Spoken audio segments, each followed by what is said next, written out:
Welcome to career plus. Telangana inter ఫలితాల్లో విజయ భేరి మోగించింది తపస్య. Commerce education కి care of గా నిలిచింది. ఎంబీసీ ఫలితాల్లో ఫస్ట్ ర్యాంక్ సాధించింది. అపార అనుభవం కలిగిన అధ్యాపకులతో ఆన్లైన్ అలాగే వర్చువల్ క్లాసులు కూడా నిర్వహిస్తోంది. తపస్య టాలెంట్ ఏంటి, ఫస్ట్ ర్యాంక్ ఎలా సాధ్యమైంది, దీనిపై మనతో మాట్లాడేందుకు Tapasya commerce college founder and managing director Muppala Sridhar గారు మనతో పాటు ఉన్నారు. ఆయనతో మాట్లాడి మరిన్ని వివరాలు తెలుసుకుందాం. హలో శ్రీధర్ గారు, congratulations first of all. And ఇంత క్రైసిస్ సిచ్యువేషన్ లో కూడా మీరు చాలా గుడ్ న్యూస్ లో విన్నట్టున్నారు. సో ఎలా ఫీల్ అవుతున్నారు ఇంత మంచి విజయం సాధించినందుకు? అంటే ఇది వరుసగా 7వ సంవత్సరం రావడం జరిగిందండి. లాస్ట్ ఇయర్ కూడా స్టేట్ ఫస్ట్ అనేది వచ్చింది. So it's a repeated thing that is happening. ఇంతకుముందు ఏంటంటే ఒట్టి సిఏలో ఆల్ ఇండియా ర్యాంక్స్ వచ్చాయి. గత 7 సంవత్సరాల నుంచి ఎప్పుడైతే ఇంటర్మీడియట్ అండ్ గ్రాడ్యుయేషన్ ఇంటిగ్రేట్ చేశామో ఇంటర్మీడియట్లో కూడా స్టేట్ ఫస్ట్ అనేది రావడం జరిగింది. కాకపోతే ఈసారి ప్రత్యేకత ఏంటంటే junior inter as well as senior inter రెండింటి కూడా తపస్యాకే రావడం జరిగింది. ఒక ఫస్ట్ ర్యాంకే కాదు, టాప్ 10లో చూసుకుంటే 122 మంది విద్యార్థులు ఉండటం జరిగింది. లాస్ట్ ఇయర్ అదే టాప్ 10లో 85 ఇంటి ఈసారి 122 వచ్చారు. పాస్ పర్సంటేజ్ పరంగా కూడా లాస్ట్ ఇయర్ కన్నా we have increase by 5 more %. So all యాంగిల్స్లో అనేది ఈ రిజల్ట్ చాలా ఆనందాన్ని ఇచ్చింది. సో అంటే కొన్ని ఇయర్స్ బ్యాక్ వరకు కూడా అందరూ సైన్స్ గ్రూప్ లేకపోతే మ్యాథ్స్ సైన్స్ దీని మీదే ఉండేది మొత్తం కాన్సన్ట్రేషన్. బట్ ఒకసారి తపస్య ఎంటర్ అయిన తర్వాత మొత్తం కామర్స్ వైపు టర్న్ అయిపోయిందని నాకు అనిపిస్తోంది. సో తపస్య సక్సెస్ సీక్రెట్ ఏంటంటే ఏం చెప్తారు కామర్స్ ఎడ్యుకేషన్లో? అట్లా ఏం లేదండి. మనకి నార్త్ ఇండియన్ సైడ్ చూస్తే కామర్స్ అనేది బిజినెస్ క్యాపిటల్లో Mumbai and all is the most preferred course. But మన దగ్గరకు వచ్చేటప్పటికి ఏమైందంటే సైన్స్ ఒకటే ప్రిఫర్ చేసేవాళ్ళు. సో అదేంటంటే ఇందులో ఉన్న అవకాశాలు అనేది గుర్తించకపోవటం కానివ్వండి, అంటే మల్టిపుల్ ఆస్పెక్ట్స్ అనేది పేరెంట్స్ తెలుసుకోలేకపోయారు. బట్ లాస్ట్ ఒక 5 years చూసుకుంటే చాలా మంది పేరెంట్స్ ఏంటంటే career settlement of student is more important. అంటే ఏదో కోర్స్ చేయటమో ఒట్టి గ్రాడ్యుయేషన్ డిగ్రీతో ఉండటమని కాదు, కెరియర్ పరంగా ఆలోచించడం అనేది మొదలుపెట్టారు. మనకు అందుకని ఇప్పుడు చూస్తే we should appreciate the current board of intermediate team కానివ్వండి, ఓయూలో టీమ్ కానివ్వండి, ప్రతిసారి కూడా సిలబస్ని కరెంట్ బిజినెస్ ఓరియంటెడ్ సూట్ అయ్యేటట్టు మారుస్తున్నారు. సో దీనివల్ల ఏంటంటే అవకాశాలు పెరిగి పేరెంట్స్ అనేది కామర్స్ వైపు చూడటం జరిగింది. ఎవ్రీ ఇయర్ ఒకలాగా ఉంటే అండి, ఈ ఇయర్ ఇంకా చాలా ఎక్కువ చూస్తున్నాం. అంటే ఎంతోమంది parents they have realize the opportunities. So దానివల్ల మా ఎంక్వైరీ సిస్టంలో కానివ్వండి వీటిలో చూస్తే పేరెంట్స్ కామర్స్ వైపు అనేది ఎక్కువ రావడం జరిగింది. సో ఎంఈసి సీనియర్ ఇంటర్లో స్టేట్ ఫస్ట్ సాధించిన అమీషా సింగ్ మనతో పాటు ఉన్నారు. Hi Ameesha, first of all congratulations. So ఎలా ఫీల్ అవుతున్నావు అని అడగక్కర్లేదు, ఆబ్వియస్లీ క్లౌడ్ 9లో ఉండి ఉంటారు. సో ఎలా మీ ప్రిపరేషన్ ఎలా జరిగింది మొత్తం తపస్యలో? Okay, so Tapasya has really helped me out, and the teachers are here really friendly, and they encourage each and every student throughout the academic year, and they also conduct many exams like weekend exams, part test exams, which really helps us in gaining confidence. So that's it. So already commerce మీద చాలా interest ఉన్న students కి ఏం suggestion ఇస్తావు నువ్వు? Okay, so after completion of 10th we have to choose a stream in which we really have an interest. So the stream which we choose after our 10th will have a great impact on our future. So they must decide it. They must decide that in which subject they really has an interest, and then they should make a decision. So I think if I would have asked, I would have recommended commerce because it is the best choice as its scope is really wider as compared to other streams. Right. So సాధారణంగానే state rankers లేకపోతే top rankers అంటే చాలా మంది వీళ్ళు 24 hours బుక్స్కి అలా stick on అయిపోయి ఉంటారు, ఇంకా వేరే ఎంటర్టైన్మెంట్ ఏం ఉండదు అని అనుకుంటుంటారు. బట్ మీ తపస్యలో మీ స్కెడ్యూల్ ఎలా ఉండేది? Okay, so in Tapasya it's not like we have to study continuously. It's up to the students, like they will give us half of the portion, we can study it. The intention of the Tapasya is that students should understand each and everything. So we are not like they burden us, they never burden us, they just try to make us understand. Okay, and me lecturers నుంచి మీకు ఎలాంటి support దొరికేది? Okay, so the lecturers, as I already said, they are really friendly. They really encourage us whenever we go and ask them any kind of doubt. They are ready to explain us multiple times. They never say that we have already explained it. No. So they really explains us, motivates us a lot. Right. And అలాగే junior ఇంటర్లో ఎంఈసీలో state first సాధించిన మంజునాథ్ రెడ్డి కూడా మనతో పాటు ఉన్నారు. Hi Manjunath, congratulations. Thank you. అంటే మీరు ranker అని తెలిసిన తర్వాత ఆబ్వియస్లీ బాగా చదివే వాళ్ళకి ర్యాంక్ వస్తుందని అనుకున్నాను. బట్ మీ బ్యాక్గ్రౌండ్ కూడా తెలిసిన తర్వాత చాలా ఇన్స్పిరేషన్గా అనిపించింది. యూనో మీ పేరెంట్స్ ఎలా ఫీల్ అవుతున్నారు మీ ర్యాంక్ చూసి? My parents felt very happy and they are proud of me. Actually they are very thankful to Tapasya institutions for making me and showing me in this stage. Right. So మీ institute నుంచి వచ్చిన ఈ ఇద్దరు rankers గురించి మీరు ఏం చెప్తారు? అంటే వాళ్ళ సక్సెస్కి కారణం ఏంటంటారు? అందరూ చదువుతారు, బట్ ర్యాంకర్స్ అనే వాళ్ళు ఏమైనా ఎక్కువ చదువుతారా? చాలా మందికి ఉన్న ఒక అపోహ, అది ఏం చెప్తారు? సక్సెస్ సీక్రెట్ ఏంటి వీళ్ళు? అంటే ఇంటర్మీడియట్ ర్యాంక్స్ పరంగా చూసుకుంటే అండి, ఇప్పుడు ఒక మార్క్ వేరియేషన్ అండి వీళ్ళకి. ఇన్ఫాక్ట్ టాప్ 10లో వచ్చిన అందరూ కూడా they are eligible to be the first rankers. అంటే కొద్ది వాల్యుయేషన్ 1-2 మార్క్స్ ఇంగ్లీష్ పరంగా కానివ్వండి, అట్లా చూస్తే ఫర్ ఎగ్జాంపుల్ ఈ గాట్ 98 ఇన్ ఇంగ్లీష్. సో ఇలా ఇంగ్లీష్లో 96 వచ్చి ఆగిన వాళ్ళు కానివ్వండి, కొంతమంది 98 ఇంగ్లీష్ వస్తుంది, మ్యాథ్స్లో ఒక మార్క్ తగ్గటము, ఎకనామిక్స్లో ఒకటి. సో టాప్ 5 ఆర్ టాప్ 10లో ఉన్న ప్రతి స్టూడెంట్ కూడా ఇది eligible to B a state ranker. So coming to వీళ్ళకి వచ్చిన దానికి ఏంటంటే అండి, మెయిన్లీ ఇక్కడ అకాడమిక్స్ అండి. ఇప్పుడు చాలామంది పేరెంట్స్ కూడా చూసుకోవాల్సింది ఏంటంటే, పిల్లవాడిని స్టార్ట్ చేసేటప్పుడు first and the foremost factor that plays role is academics. ఈ అకాడమిక్స్ వల్ల ఏంటంటే ఒక డిసిప్లిన్ అనేది క్రియేట్ చేయటం అవుతుంది. అంటే ఒక ఇయర్ ప్లానర్ కానివ్వండి, వీక్లీ స్కెడ్యూల్ కానివ్వండి, వీటికి ఉండటం వల్ల ఏంటంటే స్టూడెంట్ దానికి అలవాటు పడటం, సో దాని వైపు ఫోకస్ చేయటం. వాళ్ళు ఇనీషియల్ 1-2 మంత్స్లోనే 10th అయిన తర్వాత ఇంటర్ జాయిన్ అవుతారు కదండి, then they realize where are they lacking, how to overcome and all. So wherever academics are strong, discipline అనేది ఉంటుంది. Where discipline is there, result అనేది ఇట్ ఫాలోస్ ఆటోమేటికలీ. సో బాగా చదివే వాళ్ళందరూ కూడా ర్యాంక్ ఖచ్చితంగా ఎక్స్పెక్ట్ చేస్తారు, బట్ చాలా మంది ఉంటారు అలా బాగా చదివే వాళ్ళు. బట్ నీకు ఫస్ట్ వస్తుందని నువ్వు ఎక్స్పెక్ట్ చేసావా మంజునా? యాక్చువల్లీ నేను ఎక్కువ ర్యాంక్ కొట్టాలని అంత కాకుండా జస్ట్ మేము సిఏ ఫౌండేషన్ కోసం కంటిన్యూస్గా చదివే వాళ్ళం. ఈ సిఏ ఫౌండేషన్ అనేది మాకు ఫ్యూచర్లో యూజ్ అవుతుంది కాబట్టి ఆ సిఏ ఫౌండేషన్ని దృష్టిలో పెట్టుకొని మేము చదువుకుంటాం అనమాట. అంటే ర్యాంక్ కోసం కాకుండా నార్మల్గా మేము చదువుతుంటాం. తపస్య మొత్తం ఇంతే ఉంటుంది కాకపోతే. ఓకే. సో ర్యాంక్ కొట్టాలి అనే దానికంటే కూడా సబ్జెక్ట్ నాలెడ్జ్ పెంచుకోవాలనేది ఎక్కువ ఉంటుంది అనుకుంటా. అంటే మిగతా కామర్స్ కాలేజ్కి మాకున్నది ఏంటంటే అండి, వీళ్ళకి ఎస్పెషల్లీ బెనిఫిట్ అయింది ఎంఈసీ విత్ సిఏ అనమాట. అంటే సిఏ ఫౌండేషన్ ఇంటిగ్రేటెడ్ కరికులంలో ఉంటారు. ఓకే, ఇప్పటి నుంచే వాళ్ళకి. ఇప్పటి నుంచి అంటే ఫౌండేషన్ అనేది ఇంటర్మీడియట్ తర్వాత రాస్తారు. సో 2 years ఆఫ్ ఇంటర్మీడియట్లో ఫౌండేషన్ ఫండమెంటల్స్ కూడా నేర్పిస్తాం. ఆ ఫండమెంటల్స్ ఏదైతే స్ట్రాంగ్ ఉంటాలో వీళ్ళకి ఇంటర్మీడియట్ ఆస్పెక్ట్ అనేది ఈజీగా జరుగుతుంది. ఒట్టు ఒకవేళ ఇంటర్మీడియట్ ఫోకస్డ్ అయితే మీరు అన్నట్టు లెవెల్ ఆఫ్ నాలెడ్జ్ కానీ కాన్సెప్ట్స్ కానీ కొద్దిగా వీక్ ఉంటాయి. సో ఇంటిగ్రేటెడ్ కరికులంలో ఉండటం వల్ల వాళ్ళ కాన్సెప్ట్ స్ట్రాంగ్ ఉంటాం. So that is why actually they got a rank. అంటే అమిషా సింగ్ చూస్తే లాస్ట్ ఇయర్ కూడా ఇంటర్మీడియట్ స్టేట్ ఫస్ట్ అండి, జూనియర్ ఇంటర్. మళ్ళీ సీనియర్ ఇంటర్లో తను ఒకదానికి వచ్చినాడు 986, నోబడీ ఎల్స్. అట్లీస్ట్ జూనియర్ ఇంటర్లో somebody else also got 494, but senior ఇంటర్లో she is the exclusive one who got. 2 years కంటిన్యూస్గా అంటే సీరియస్లీ. అంటే తనకి 494 వచ్చినప్పుడు లాస్ట్ టైం ఇంప్రూవ్మెంట్ రాస్తే 2 marks పెరిగే స్కోప్ ఉండేది. But we never ask on 1-2 marks, ఎందుకంటే వాళ్ళు సిఏ వైపు ఫోకస్ చేయాలి. వాళ్ళ career settlement is what which is more important.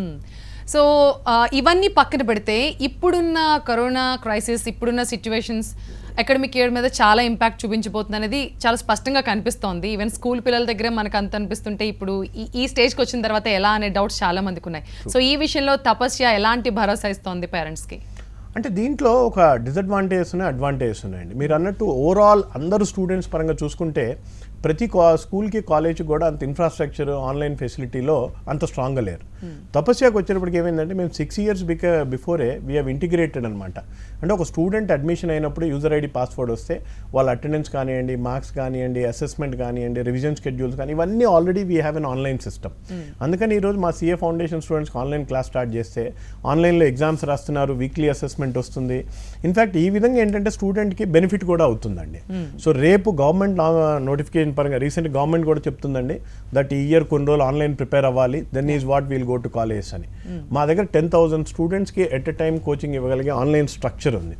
Wear since వాళ్ళు మా లాగిన్ ఐడి నుంచి వెళ్తారు కాబట్టి మా సాఫ్ట్వేర్ నుంచి ఒక స్టూడెంట్ ట్రాకింగ్ కానివ్వండి, అటెండెన్స్ కానివ్వండి, టైమ్ ఆఫ్ కవరేజ్ కానివ్వండి చాలా ఈజీగా ఉంది. అంటే at the end of every week ఒక స్టూడెంట్ ఏ సబ్జెక్ట్స్ ఎన్ని అవర్స్ అటెండ్ అయ్యాడు, అసెస్మెంట్ ఎలా వచ్చినాయి, మార్క్స్ ఇవన్నీ చాలా కంఫర్టబుల్గా తెలిసిపోతుంది. సో ఇందులో కరోనా సిచ్యువేషన్లో కూడా ఉంటే we are ready to render the online coaching. Right. అంటే యావరేజ్ స్టూడెంట్స్ని మీరు ఎలా టీచ్ చేస్తారు వాళ్ళకి? ఇదేనండి యాక్చువల్గా నేను రిజల్ట్ కూడా వచ్చింది కాబట్టి చెప్పాలనుకున్నాను. ఎస్పెషల్లీ ఇంటర్మీడియట్ రిజల్ట్స్ ఎవరు కూడా కుంగిపోవద్దండి. Failure is not something an end. ఇప్పుడు నన్ను చూసుకుంటే నేను కూడా ఫెయిల్ అయిన క్యాండిడేట్ అండి, దెన్ ఈజ్ వాట్. సో నేను ఫెయిల్ అయిన క్యాండిడేట్ చెప్పేది ఏంటంటే పేరెంట్స్ కూడా ప్లీజ్ ఎంకరేజ్ చేయండి. Don't measure a student alone from marks system. నేను చాలామంది యావరేజ్ అండ్ బిలో యావరేజ్ వాళ్ళతో ఇంటరాక్ట్ అయినప్పుడు తెలుస్తుందండి వాళ్ళలో చాలా టాలెంట్ ఉంది. ఇన్ఫ్యాక్ట్ మనమే వాళ్ళని ఓన్లీ మార్క్స్ వైపు గెస్ట్ చేస్తున్నాం. No let them get an average marks, no problem, that is not a wrong. వాళ్ళ స్కిల్ సెట్ని ఐడెంటిఫై చేయగలిగితే నేను రీసెంట్గా ఒక అబ్బాయిని చూశానండి, మా student, I think about 2 years back I met him. ఆ అబ్బాయి ఇంటర్మీడియట్లో ఎప్పుడు స్ట్రగుల్ అవుతా 50-60% దగ్గరే ఆగేవాడు. సో గ్రాడ్యుయేషన్ వైపు వెళ్ళి ఎంబీఏ చేశాడండి. Now is doing really well. There company has offered him for a foreign placement 2 years back కలిసినప్పుడు. సో ప్రతి వాళ్ళకి సెటిల్ అయ్యే అవకాశాలు ఉన్నాయండి. It's not alone chartered accountancy అని కాదు. ఎంబీఏ చేసుకోవచ్చు, క్లాట్ చేసుకోవచ్చు. So many courses are there today, career oriented వైపు. ఓన్లీ థింగ్ ఈజ్ మోటివేట్ చేయాలి. నేను పిల్లలు కూడా చెప్పేది ఏంటంటే, ఇంటర్మీడియట్ రిజల్ట్స్ తర్వాత నేను చూశానండి కొన్ని న్యూస్, అధైర్యపడాల్సిన అవసరం ఏం లేదండి. ఒకప్పుడు నేను ఇంటర్మీడియట్ ఫెయిల్ అయిన వాడిని, బట్ ఈరోజు ఒక చార్టర్డ్ అకౌంటెంట్గా ఉన్నాం. All that matters is your realization. So this is not an end, this is one part of life. So మనం ఏంటంటే సొసైటీలో పేరెంట్స్ పరంగా కానివ్వండి, టీచర్స్ పరంగా కానీ వాళ్ళకి గైడ్ చేయాలి. మీరు అన్నట్టు ఎలా గైడ్ చేస్తున్నాం యావరేజ్ స్టూడెంట్స్ కంటే మెంటర్ సిస్టమ్ అండి. అంటే ఒక క్లాస్కి ఒక మెంటర్ ఉంటాడు. దానివల్ల ఏమవుతుందంటే స్టూడెంట్ ప్రతిసారి ప్రిన్సిపల్ని అప్రోచ్ అవ్వాలి, ఎవరిని అప్రోచ్ అవ్వాలి, వాళ్ళ మెంటర్తో షేర్ చేసుకుంటారండి. ఈ మెంటర్ ఏంటంటే స్టూడెంట్ పైన కంప్లీట్ అసెస్మెంట్ ఉంటుంది కాబట్టి పేరెంట్కి కమ్యూనికేట్ చేయడం కూడా, అంటే వేర్ ఆర్ ఈ strength, what are the areas we can focus, తన ఇంట్రెస్ట్ ఎటువైపు ఉంది, పేరెంట్కి కూడా దీన్ని కమ్యూనికేట్ చేయడం జరుగుతుంది. దానివల్ల ఏంటంటే ఒక student moulding happens very easily. And Manjunath, సాధారణంగా 10th అవ్వగానే పేరెంట్స్ అందరూ ఇంజనీరింగ్ లేకపోతే మెడిసిన్ అంటూ ఉంటారు. యావరేజ్ స్టూడెంట్స్ అయితే నువ్వు డిగ్రీ చదువుకోరా బాబు చాలా అని చెప్తుంటారు. బట్ నీకు ఎలా ఇంట్రెస్ట్ వచ్చింది ఎంఈసీ తీసుకోవాలి, కామర్స్ మెయిన్ స్ట్రీమ్గా తీసుకోవాలని ఇంట్రెస్ట్ ఎలా వచ్చింది? తల్లిదండ్రుల ప్రోత్సాహమా లేకపోతే ఫ్రెండ్స్ చెప్పారా? ఎలా వచ్చింది ఆ థాట్ నీకు అసలు? యాక్చువల్లీ ఇప్పుడు మనం రోజు డైలీ లైఫ్లో చూస్తుంటే ఎంతోమంది బీటెక్ చేసి ఎక్కడనో కాల్ సెంటర్లో ఎక్కడనో వేరే వేరే జాబ్లో వాళ్ళు చదివిన దానికి సంబంధం లేకుండా చేస్తారు. అలా ఉండకూడదని నేను ఈ ప్రొఫెషనల్ కోర్స్కి వచ్చాను. I think CA is one of the best professional courses in India, also in world. కానీ చాలా మందికి ఒక డౌట్, అంటే సిఏ అంటే అది చాలా ఒక కష్టమైన సబ్జెక్ట్ అనే ఫీలింగ్లో చాలా మంది ఉంటూ ఉంటారు. యావరేజ్ స్టూడెంట్స్ కూడా ఈ సబ్జెక్ట్ని తీసుకుని బాగా చదవగలుగుతారా, బాగా అర్థం చేసుకోగలుగుతారా? First we should love the subject. If we love the subject will enter into our mind. Okay, actually concept is very important, not the matter, not the questions are important, how much concept we gain is important. Okay, అంటే నేను ఇక్కడ ఒకటి add చేయాలి. మీరు అన్నారు కదా average students చేయగలుగుతారా CA అని. నేను నా 20 years ఆఫ్ ఈ టీచింగ్ ఇండస్ట్రీలో చూశానండి. 50% వచ్చిన వాళ్ళు కూడా చార్టర్డ్ అకౌంటెంట్ అని ఉన్నారు. ప్లస్ నేను అడ్వైస్ కూడా చేస్తానండి యావరేజ్ కూడా తీసుకోమని. ఎందుకంటే వాళ్ళు సీఏలో నేర్చుకునే ఫండమెంటల్స్, ఈవెన్ ఇఫ్ కొంతమంది సీఏ క్లియర్ కాకపోయినా ఆ ఫండమెంటల్ సబ్సీక్వెంట్లీ వాళ్ళు గ్రాడ్యుయేషన్ చేసేటప్పుడు కానీ ఎంబీఏ చేసేటప్పుడు కానీ దే ఆర్ వెరీ స్ట్రాంగ్. మా క్యాంపస్ ప్లేస్మెంట్లో ఎస్పెషల్లీ డిగ్రీ తర్వాత మేము చూసింది, ఈ సీఏ కోచింగ్ తీసుకున్నారు బట్ సీఏ కంప్లీట్ కాలేదు, బట్ గ్రాడ్యుయేషన్ కంప్లీట్ అయింది. వీళ్ళు they are very strong at fundamentals. Campus ప్లేస్మెంట్లో they are really playing a bigger role. Companies are also very happy. అంటే they might have not officially qualified CA but they know all the subject of CA. So therefore average student perform చేయడానికి కూడా comfort ఉంటుంది. ఒకవేళ దాంతోనే అయిపోవాలని అంటే they can comfortably do MBA. MBA మంచి placements ఉన్నాయండి ఈరోజు. అంటే మనం లాస్ట్ జిఎస్టీ వచ్చిన టైంలో ఈవెన్ సెంట్రల్ మినిస్టర్లు చాలా మంది అన్నారు దేశానికి సీఏల కొరత చాలా ఉంది, దయచేసి ఈ ఫీల్డ్లోకి రండి అని రిక్వెస్ట్ చేసిన మాటలు కూడా విన్న సందర్భాలు ఉన్నాయి. దీనికాడ నేను ఒక నా ఎక్స్పీరియన్స్ యాడ్ చేయాలండి. ఒకప్పుడు మేము ఈ కామర్స్లో అవేర్నెస్ లేదని we use to promote ICA కానీ మేము కానీ టీచింగ్ చేసేవాళ్ళం. అప్పట్లో ఏంటంటే టీచర్ చాలా మంది ఫిక్స్ అయిపోయి ఉండేవాళ్ళు, సైన్స్ అనో ఏదనో. మేము అడిగితే కూడా ఏం చేస్తారు, ఎంత పాస్ పడతారు, ఇట్లా అడిగేవాళ్ళు. ఎప్పుడైతే డిమానిటైజేషన్ జరిగిందో అండి, భారతదేశానికి ఒక ఆర్థిక రంగంలో నిపుణులు అవసరం అనేది తెలిసిందో, మాకు చాలా మంది స్కూల్స్ టీచర్స్ కాల్ చేసి sir now we want you to come and just explain to the students. ఆ రోజు నుంచి ఒక కామర్స్ ప్రొఫెషనల్ విలువ కానివ్వండి, ఒక చార్టర్డ్ అకౌంటెంట్ కానీ తెలిసింది. సో ఇప్పుడు ఏంటంటే మన ఇండియాలో కూడా కంప్లైన్స్ పెరుగుతుందండి. We are going towards on the modernization stage. Compliance పెరుగుతుంది, ప్రతి వాళ్ళకి కూడా ఒక సలహా అవసరం ఆర్థిక రంగంలో. సో దీనివల్ల ఏంటంటే ఆపర్చునిటీస్ పెరుగుతున్నాయి. అదే మేము లాస్ట్ 2 years నుంచి చూసామండి. ద నెంబర్ ఆఫ్ అడ్మిషన్స్ ఈరోజు కామర్స్కి ఈక్వల్గా సైన్స్కి ఉన్నాయి. ఇంతకుముందు పేరెంట్ ఏంటంటే తెలియక వెళ్ళిపోయి తర్వాత రియలైజ్ వచ్చిన వాళ్ళు ఉన్నారండి. మాకు ఒక మిడ్ టర్మ్ ఆఫ్ సీఏ బ్యాచెస్లో సగం మంది సైన్స్ వాళ్ళు ఉండేవాళ్ళు, బట్ అట్లాంటిది ఇప్పుడు 10% వస్తున్నారు. ఎందుకంటే వాళ్ళు ఇంటర్మీడియట్ లెవెల్లోనే ముందే కామర్స్ తీసుకోవడం జరుగుతుంది. ఓకే, అమిషా కామర్స్ సబ్జెక్ట్గా తీసుకోవాలని మీకు ఎప్పుడు అనిపించింది? ఎవరైనా ఫ్రెండ్స్ చెప్పారా, టీచర్ సజెషన్ ఇచ్చారా? మీకు ఇంట్రెస్ట్ ఎలా వచ్చింది 10th తర్వాత కామర్స్లో? I had no interest in subjects like physics, chemistry and all. So one day my brother said me about chartered accountancy. Then later on I got to know about CS, CMA and other professional courses. So I thought that obviously in commerce there's a lot of scope. So and then I decided to pursue chartered accountancy. So that's why I selected commerce. Right. కానీ శ్రీధర్ గారు మీరు ఎంత చెప్పినా average students కూడా CA తీసుకోవచ్చు అని చెప్పినా ఇప్పటికీ చాలా మందికి, అంటే 80% జనాలకి సీఏ చాలా కష్టం, బాగా బుర్రున్న వాళ్ళు మాత్రమే చదవగలుగుతారు, ఆ అకౌంట్స్ ఇవన్నీ వాళ్ళు మాత్రమే చేయగలుగుతారు అనే ఒక మిత్ చాలా మందిలో ఉండిపోయింది. దీన్ని మీరు బ్రేక్ చేస్తారా? అంటే ఏమైందంటే అండి, గడిచిన మన 70 years ఆఫ్ హిస్టరీ చూసుకుంటే ఒక 55 ఇయర్స్ మన దగ్గర ఫెసిలిటీస్ లేవండి కోచింగ్కి. అంటే we use to go to Chennai, Pune and all. దానివల్ల ఏంటంటే చాలా తక్కువ మంది కానివ్వండి, ఫెసిలిటీ లేక ఫెయిలియర్ కానీ ఉండేది. బట్ లాస్ట్ 10 ఇయర్స్లో మీరు చూస్తే హైదరాబాద్లో we have all the facilities.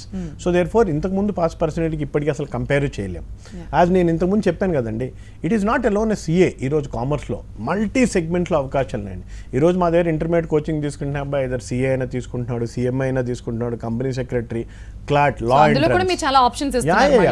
Law entrance తీసుకుంటున్నాడు, లేదా సివిల్ సర్వీసెస్ ప్రిపేర్ అవుతున్నారు. అది కూడా కాక ఇండియాలో ఏంటంటే అండి ఎప్పుడు ఆ 2-3 రంగాలు ఉండేవి ఒకప్పుడు. బట్ ఇప్పుడున్న కరెంట్ మోడర్న్ యూత్ ఎవరైతే చూస్తున్నారో వాళ్ళు కెరియర్ ప్రాస్పెక్ట్ వైపు చూస్తున్నారండి. ఇంతకుముందు మనకి ఫ్యాషన్ డిజైనింగ్, యానిమేషన్స్ ఇవన్నీ అంటే ఎక్కడో చిన్న ట్రైనింగ్ తీసుకునే వాళ్ళవి. ఇప్పుడు మనకి జేఎన్ఎఫ్లో we have an affiliated colleges where an acting ఉంది, fashion designing, interior designing, photography, అంటే కెరియర్ ఓరియంటెడ్ స్కిల్స్. నేను అందుకనే చెప్తున్నానండి, ఫెయిల్ అయిన స్టూడెంట్స్ ఎవరైనా ఉంటే అధైర్యపడాల్సిన అవసరం లేదండి. ఇది academic, but their interest is somewhere else. మనం దాన్ని ఐడెంటిఫై చేసి పుష్ చేయగలిగితే ఈరోజు మల్టిపుల్ రంగాలు ఉన్నాయి. కామర్స్లో ఉన్న బ్యూటీ అదే అండి, మీరు ఒట్టి ఇంజనీరింగ్ డాక్టర్ చేస్తే ఆగిపోవటం కాదు, ఏ రంగమైనా మీరు స్ప్రెడ్ చేసుకోవచ్చు. ప్లస్ 10th తర్వాత ఒక స్టూడెంట్కి ఉండే అవగాహన వేరు, ఇంటర్మీడియట్ అయిపోయిన తర్వాత వేరు. సో ఆ టైంకి మల్టీ ఆప్షన్స్ ఉంటే ఇంట్రెస్ట్ ప్రకారం మనం వాళ్ళ కెరియర్ పికప్ చేసుకోవచ్చు. ఓకే. సో అంటే ఇప్పుడు తపస్యాలో హాస్టల్ ఫెసిలిటీ ఉందా, ఓన్లీ రెగ్యులర్ క్లాసెస్ మాత్రమే ఉన్నాయండి? డే స్కాలర్ ఏమో హైదరాబాద్లో 6 బ్రాంచెస్ ఉన్నాయి, బెంగళూరులో 4 ఉన్నాయి. హైదరాబాద్లో we have N exclusive hostel with 1.5 acre క్యాంపస్లో రింగ్ రోడ్ దగ్గర ఉందండి, boys hostel. In fact Manjunatha Reddy is belongs to hostel only, and Ameesha is from Lakdikapul branch. So hostel facility exclusive for boys and girls ఉన్నాయి. ఇన్ఫాక్ట్ మేము చూస్తున్నాం అండి, రూరల్ నుంచి వచ్చిన పిల్లల్ని కూడా చాలా కమిటెడ్ ఉంటారండి, హార్డ్ వర్కింగ్. ఓన్లీ థింగ్ వాళ్ళని మనం మౌల్డ్ చేసి గైడ్ చేయాలి. Lot of success rate is there in the hostel students. Okay. So ఇప్పుడున్న పరిస్థితిలో మీరు క్యాంపస్ని ఎలా మెయింటైన్ చేస్తున్నారు? హాస్టలర్స్ కూడా ఉంటారు మీ దగ్గర, అంటే ఎట్లా ఉండబోతోంది? ఎస్పెషల్లీ ఏంటంటే అండి, తపస్యాకు ఉన్నది it's not at 1 place, we are at 6 places. మాకు 15 క్యాంపసెస్ ఉన్నాయండి అట్ 6 places. ఇందులో ఏంటంటే ఈ ఇయర్ మళ్ళీ కూడా 4 క్యాంపస్ తీసుకోవడం జరిగింది. సెకండ్, గవర్నమెంట్ కానీ ఇస్తే ఆల్టర్నేట్ డేస్ కానీ హాఫ్ డే కానీ అసలు 50% ఉంటుందండి. మాకు బోర్డ్ నామ్స్ ప్రకారం 80 స్టూడెంట్స్ 88 దాకా తీసుకోవచ్చు. But our sections are always at 40 size. అంటే మేము రన్ చేసిందే 50తో. ఇప్పుడు ఇంకా హాఫ్ డే చేస్తే వీ కెన్ రన్ విత్ 20. అంటే బెంచ్కి ఒకరిని బెంచ్కి ఇద్దరిని కూడా కూర్చోబెట్టు. Social distancing is not at all a problem at Tapasya. Okay. అంటే ఇప్పుడున్న పరిస్థితుల్లో మళ్ళీ కాలేజీలకి పిల్లల్ని తీసుకొచ్చి క్లాసెస్ చెప్పే సిచ్యువేషన్ ఇప్పట్లో లేదు అని అనిపిస్తోంది. సో మరి మీకు ఓకేనా ఆన్లైన్ క్లాసెస్ వల్ల పిల్లలకి కావాల్సిన నాలెడ్జ్ అందుతుంది అనుకుంటున్నారా? పేరెంట్స్ నుంచి ఏమైనా డౌట్స్ వస్తున్నాయా? ఎలా ఉంది? ఫీడ్బ్యాక్ సిస్టమ్ ఉందండి మాకు. ఇప్పుడు ఆల్రెడీ మేము సీనియర్ ఇంటర్ వాళ్ళకి సిఏ ఫౌండేషన్ క్లాస్ స్టార్ట్ చేశాం కదా. 1 monthలో 4 weekends పెట్టగలిగాం. రివ్యూ సిస్టమ్ తీసుకుంటున్నాం, ఫీడ్బ్యాక్ సిస్టమ్ తీసుకున్నాం. కాన్ఫిడెంట్గా చెప్పగలుగుతానండి, ఒకవేళ ఒక 2-3 months ఆన్లైన్ జరగాల్సి వస్తే ఏ ఇన్స్టిట్యూషన్ ఇచ్చేదానికన్నా 40% మా ఆన్లైన్ సిస్టమ్ ఈ స్ట్రాంగ్. అంటే ఇప్పుడు పరిగెత్తేదో ఉంది కాబట్టి మీకు భయం లేదంట. ఇంకా బాగుందండి. ఇంకా we have done all the classes also virtual videos. అంటే స్టూడెంట్ ఒక టాపిక్ వెళ్ళి ఆ వీడియో సెలెక్ట్ చేసుకొని ఈ కెన్ మల్టిపుల్లీ రివైజ్ ఇన్ ఆన్లైన్. ఆ అడ్వాంటేజ్ కూడా ఉంది. ఇంతకుముందు ఫేస్ టు ఫేస్ క్లాస్ ఒక అబ్బాయి స్టూడెంట్ క్లాస్ మిస్ అయ్యాడంటే అది మిస్ అయినట్టు, మళ్ళీ రివిజన్ వరకు ఆగాలి. ఇప్పుడు ఆన్లైన్లో ఏంటంటే వాళ్ళకి రివిజన్కి కూడా స్కెడ్యూల్స్ ఉన్నాయి, వీడియోస్ ఉన్నాయి, రివైజ్ చేసుకొని they can undergo assessment there also to know their strength and weakness. Right. And Manjunath Reddy, success secret ఎప్పుడు హార్డ్ వర్కే అని చెప్తూ ఉంటారు. హార్డ్ వర్క్ కాకుండా ఇంకేం ఉండాలి సక్సెస్ కావాలంటే? Determination. We should have determination and discipline first. Tapasya will encourage us to maintain discipline in the college and other college campus. Total outside world should be we should make our society very good. First, if society is good, then all the places will be good. Then everyone that comes academic schedule చెప్పాను కదా, దాంట్లోనే వాళ్ళకి discipline వచ్చేస్తుంది. ఎందుకంటే they are committed. Next Monday ఏంటి, ఈ week schedule ఏంటి, అందులో వాళ్ళకి ఆ డిసిప్లిన్ ఫ్యాక్టర్ వస్తుంది. తను is a very wonderful point చెప్పాడు, ఆ డిసిప్లిన్ అనేది. పేరెంట్స్ కూడా నేను చెప్పేది అదే అండి. చాలా మంది పేరెంట్స్ ఏంటంటే డిసిప్లిన్ ఆస్పెక్ట్ లాస్ట్ కొన్ని ఇయర్స్లో చూస్తున్నాం. పేరెంట్స్ ఏంటంటే తెలిసినా కానీ వదిలేస్తున్నారు. ప్లీజ్ అలా వదిలేవాకండి. ఈ ఏజ్లో కానీ మనం వాళ్ళకి డిసిప్లిన్ నేర్పగలిగితే ఐఎమ్ సెయింగ్ టుమారో ఏదో ఒక రంగంలో వాళ్ళు సక్సెస్ అవుతారు. అంటే సాధారణంగా ఇప్పుడు ఇంజనీరింగ్, మెడిసిన్ విషయానికి వస్తే ఆడపిల్లలకి ఈ ఫీల్డ్ బాగుంటుంది, లేకపోతే అబ్బాయిలకి ఈ ఫీల్డ్ బాగుంటుందని సలహాలు ఇస్తూ ఉంటారు. అండ్ ఈ సిఏ విషయానికి వస్తే ఎవరికైనా కూడా చాలా న్యూట్రల్గా ఉంటుంది నాకు తెలిసి. ఈ స్ట్రీమ్లోకి వచ్చిన వాళ్ళు కరెక్ట్ చేయాలండి ఈ పాయింట్. ఒక 2-3 ఏళ్ల క్రితం మీరు అన్నట్టు అబ్బాయిలకి ఈ రంగం, అబ్బాయిలకి ఈ రంగం. ఈ రోజు అబ్బాయికి కానీ అమ్మాయి కానీ ఏ రంగంలో అయినా ఫ్లరిష్ అవ్వగలుగుతారండి. ఈరోజు పాస్ పర్సెంటేజ్ చూసుకుంటూ కూడా మీరు అమ్మాయిలు ఆల్మోస్ట్ 67% పాస్ అవుతున్నారు. అండ్ మా చార్టెడ్ అకౌంటెంట్లో చూసుకున్నా కానీ ఈరోజు నిజంగా female chartered accountant they are really doing. Ratio ఎలా ఉందండి గతంతో పోల్చితే ఇప్పుడు? ఈక్వల్గా ఉందండి. ఇన్ఫాక్ట్ పాస్ పర్సెంటేజ్ చూస్తే వాళ్ళు ఇంకా ముందడుగున్నారు. నేను అదే సలహా ఇస్తాను అబ్బాయిలకి, వాళ్ళకి అపిటైట్ ఉందండి. ఓన్లీ థింగ్ ఈజ్ ఫోకస్ చేయించాలి. సమాజంలో మన అందరికీ బాధ్యత ఉంది, పేరెంట్స్కి, టీచర్స్కి. ఈ రోజు ఎవ్వరు కూడా తేడా లేదండి, ఈ రంగం అమ్మాయిలకి, ఏ రంగం అబ్బాయిలకి అని. ప్రతి రంగంలో కూడా అందరు రాణించవచ్చు. అండ్ ఇప్పుడు అప్కమింగ్ స్టూడెంట్స్ ఎవరైతే ఉంటారో కామర్స్ సెలెక్ట్ చేసుకోవాలనుకునే వాళ్ళకి సజెషన్స్ ఏమిస్తాం మనిషి? I think as I have already said that commerce has a wide scope, so it's not like they have to do only professional courses. If not, they have bachelor courses as well, like BCom, BBA. So they can do that courses as well. And commerce is not a burden, so they can select commerce. So they have a career in commerce for sure. And తల్లిదండ్రుల విషయానికి వస్తే మీరు చెప్పారు గతంతో పోలిస్తే చాలా మందికి కొంచెం దీని మీద ఉన్న అభిప్రాయం మారింది, సీఏ కూడా పిల్లల్ని పంపించవచ్చు అని. మీ దగ్గర చాలా మంది పేరెంట్స్ వస్తూ ఉంటారు, వాళ్ళకి ఏం డౌట్స్ ఉంటాయి బేసిక్గా సీఏ గురించి? సీఏ గురించి కన్నా అండి పేరెంట్స్ నేను అప్రిషియేట్ చేస్తాను. ఈరోజు పేరెంట్స్, స్టూడెంట్స్ కూడా నేను చెప్పేది అదే సలహా. పేరెంట్స్ వాళ్ళు పెట్టే ఎఫర్ట్స్ అండి, తపన, అది టోటలీ డిఫరెంట్. పేరెంట్స్ ఎస్పెషల్లీ చూసుకునేది ఏంటంటే సెక్యూరిటీ ఒకటి చూస్తారు అమ్మాయిల విషయంలో అయితే, అబ్బాయిల విషయంలో అయితే డిసిప్లిన్ ఒకటి చూస్తారు. సెకండ్ థింగ్ ఏంటంటే అకాడమిక్స్ చూస్తారు.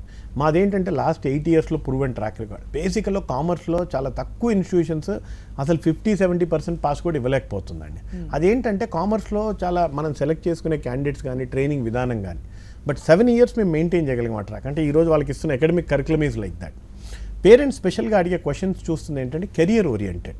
ఇంతకుముందు పేరెంట్స్ ఏంటంటే పిల్లవాడు ఏదైనా సెలెక్ట్ చేసుకుంటే ఓకే అనేవాళ్ళు. ఇప్పుడు అలా కాదండి. ఎంక్వైరీ సిస్టమ్స్లో పేరెంట్స్ పార్టిసిపేట్ చేసి కెరియర్ ప్రాస్పెక్ట్స్ ఏంటి వాళ్ళు వచ్చే ముందు కూడా కనుక్కుంటున్నారు. మనకి ఇప్పుడు సోషల్ మీడియా కానీ, నెట్ కానివ్వండి, కంప్లీట్ ఇన్ఫర్మేషన్ ఉంది. వాళ్ళు ఆల్రెడీ ప్రీ డిటర్మైండ్. అంటే ఒక 30-40% పేరెంట్స్ అయితే పిల్లవాడు 10th అప్పుడే దే ఆర్ ఫిక్స్డ్. అంటే వాళ్ళే మమ్మల్ని ఫాలో అప్ చేసి అడ్మిషన్ తీసుకుంటారు. ఒక 30-40% పేరెంట్స్ ఏంటంటే కంపారిజన్ చూస్తున్నారు. అంటే ఏదైతే బెటరు, పిల్లవాడు ఇంట్రెస్ట్ ఎట్టుంది. అంటే ఒక అబ్బాయి కూడా 10th అప్పుడు ఒకలాగా ఉంటాడండి, రిజల్ట్స్ వచ్చేసి ఫినిషింగ్ అప్పుడు ఇంకొకలాగా ఆలోచిస్తాడు. సో వీళ్ళు ఏంటంటే they require more education to conclude. Last 30% ఏంటంటే అండి వాళ్ళకి ఏంటంటే గైడెన్స్ ఈజ్ మోర్ రిక్వైర్డ్. అంటే పేరెంటల్ బ్యాక్గ్రౌండ్లో సపోర్ట్ లేకపోవటమో, వాళ్ళ ఫ్యామిలీలో ఎవరైనా. ఫర్ ఎగ్జాంపుల్ ఇప్పుడు మంజునాథ రెడ్డి ఉన్నాడు, వీళ్ళ మేనమావ నాకు తెలిసి he try to do CA some 5-6 years back or somewhere. తను చేయలేకపోయాడని వాళ్ళ మదర్ చెప్తున్నారు, I want my son to do it. వాళ్ళ మామయ్య తనకి గైడ్ చేశాడు, ఏ కాలేజెస్ ఉన్నాయి, ఏది బెటర్ కాలేజ్, ఎక్కడ జాయిన్ అయితే కెరియర్ ఉంటుంది. ఆయన మా దగ్గర చదవకపోయినా వాళ్ళ మామయ్య, బట్ ఇప్పుడున్న దాంట్లో హూ ఇస్ ద బెస్ట్ అనేది తను గైడ్ చేశారు. ఇలా గైడ్ చేసే పేరెంట్స్ కూడా ఉన్నారండి. ఓకే, సో నువ్వు సాధించింది ఏం మామూలు విషయం కాదు. మామూలుగా ఒక 80-90% వస్తేనే పేరెంట్స్ చాలా సంతోషపడతారు. అలాంటిది నీకు స్టేట్ ఫస్ట్ వచ్చింది. మీ పేరెంట్స్ ఏమన్నారు, వాళ్ళు ఎంత సంతోషపడ్డారు ఈ విషయం తెలిసాక? పేరెంట్స్ అంటే నార్మల్గా అందరు పేరెంట్స్ లాగానే చాలా సంతోషపడ్డారు. కాకపోతే నెక్స్ట్ ఫ్యూచర్ స్టెప్ గురించి కూడా గైడెన్స్ ఇచ్చారు. నెక్స్ట్ నువ్వు సీఏ ఫైనల్ కూడా ఇలానే చేస్తూ అన్ని కన్సిస్టెన్సీగా నువ్వు ఇట్లా ర్యాంక్స్ తీసుకుంటూ ఉండాలి, అట్లయితేనే గుర్తింపు ఉంటుంది, లేకపోతే ఉండదు అని గైడెన్స్ ఇచ్చారు. వాళ్ళ మదర్ని చూశానండి, కళ్ళ మీద నీళ్ళే పెట్టుకుంటున్నారు. సో నిజంగా they have lot of hope on him. Okay, right. Thank you so much అండి. చాలా వాల్యుబుల్ ఇన్ఫర్మేషన్ ఇచ్చారు. అండ్ కామర్స్ సబ్జెక్ట్కి సంబంధించి చాలా మందికి ఉన్న డౌట్స్ కూడా తొలగిపోయి ఉంటాయి. అండ్ ఇక్కడ మనం చూస్తున్నాం ఆ విజేతలిద్దరిని కూడా. Once again congratulations both of you. ఇంకా మీ ఫ్యూచర్ చాలా బ్రైట్గా ఉండాలని కోరుకుంటాం. That's all for now. చూస్తూనే ఉండండి TV9.